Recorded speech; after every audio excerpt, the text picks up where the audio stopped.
Hello everyone and welcome back to my channel Edmond Midaros, and for today's quick tutorial and I'm going to show you guys on how to resolve of the Windows startups are unable to connect to the internet with the error message. Check your internet connections and try again. We couldn't connect to the server. Kung paano ba natin ito i-fix, and without further ado, and let's go ahead. So all you have to do is to open up on a search menu. And dito sa search for apps, so kailangan mo lang i-type ng command keyword na WS reset. And next step, click mo lang dito yung open. So this procedure is a troubleshooting tool which is used to reset or clear the Windows Store without changing the account settings or deleting installed apps. Kaya ginagawa natin yung command keyword at WS reset is to mag-back to default setting yung Microsoft Store. And in hope na na-resolve yung problem.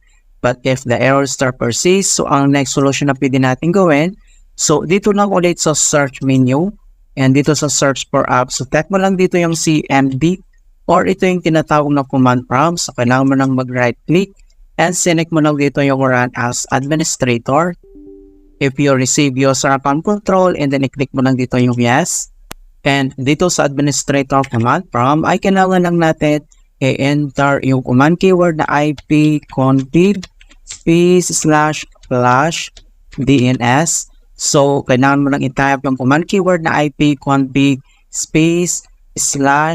//DNS, one word yan, and then press mo lang yung enter. At makikita mo na dito na successfully flash the DNS resolver caching. And then, ang next command keyword na kailangan natin i-type ay enter lang natin yung command keyword na NATSH space WinSAC space reset. So, i-type mo lang yung NATSH space WinSAC space reset and then, press mo lang yung enter at makikita mo ulit dito na successfully reset the WinSAC catalog. You must restart the computer in order to complete the reset. So, ang next step, so close lang natin itong CMD and dito lang sa start menu at kailangan lang natin mag-restart. Okay, so click mo lang ito. Alright, so ganoon lang po kasimple on how to fix Windows startups can connect to internet. And please don't forget to like this video, subscribe to my channel for more quality content. Thank you guys and see you in my next tutorial.